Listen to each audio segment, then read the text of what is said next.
Assalamualaikum warahmatullahi wabarakatuh. Perkenalkan saya Rahman Nursela dari kelas D3 TT10A. Saya dari angkatan 2022 dengan NIM saya 2211201012.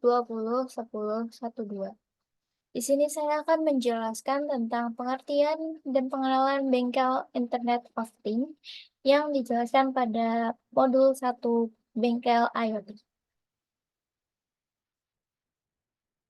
Internet of Things memiliki pengertian terjadinya perangkat satu dengan perangkat yang lain saling berkomunikasi dengan menggunakan internet dan dapat menjalankan atau mengendalikan perintah tanpa bantuan manusia.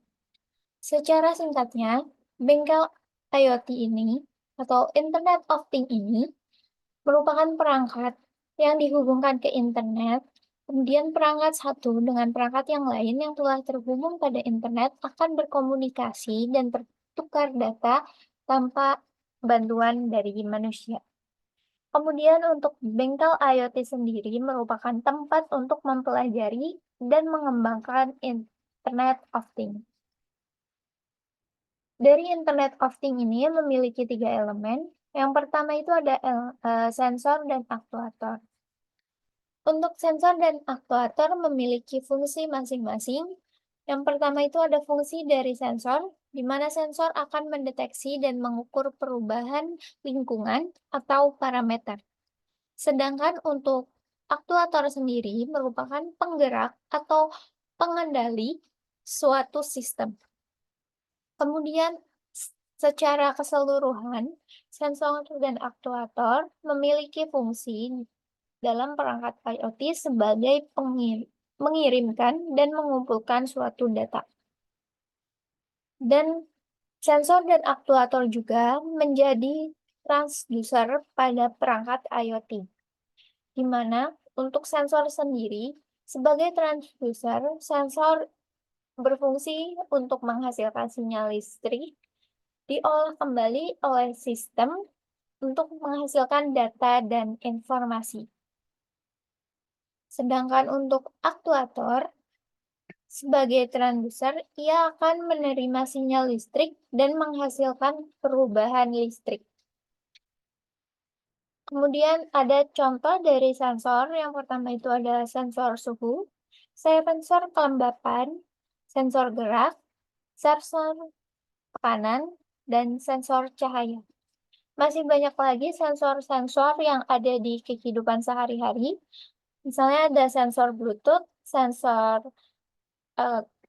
kejauhan, dan sensor-sensor yang banyak digunakan di bidang industri dan di tempat-tempat lainnya. Kemudian untuk aktuator sendiri, contohnya yaitu ada aktuator motor dan aktuator katup.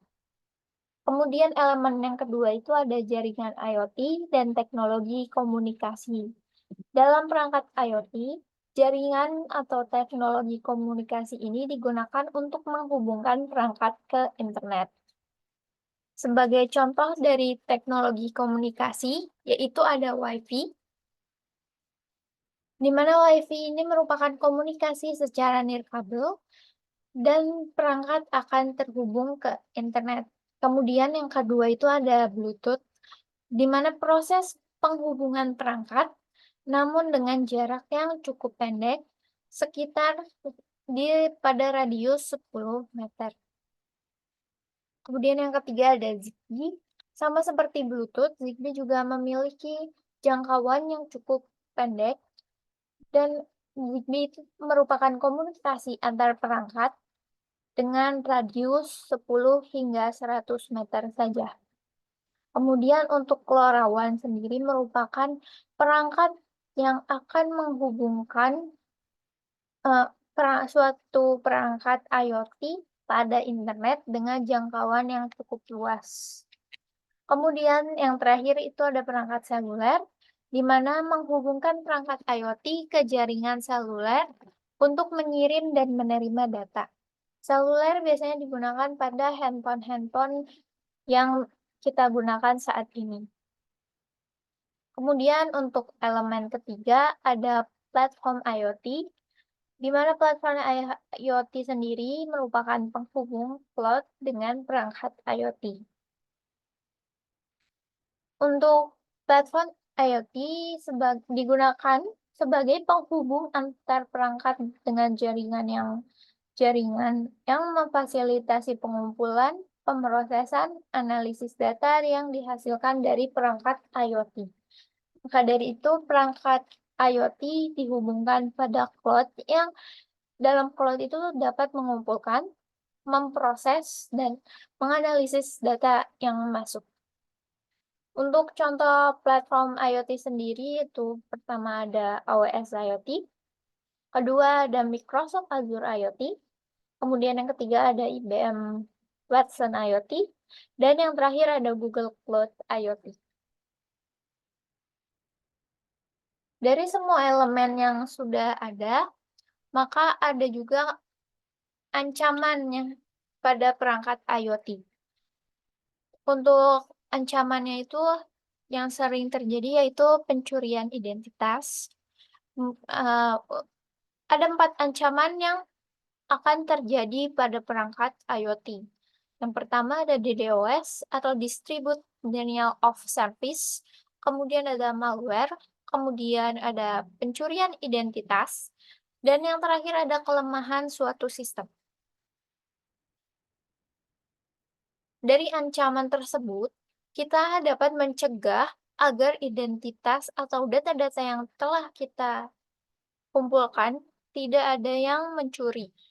Salah satu pencegahannya itu dapat dilakukannya menerapkan enkripsi pada data, kemudian bisa juga dengan memperbarui sistem keamanan secara teratur, kemudian menerapkan autentikasi yang kuat.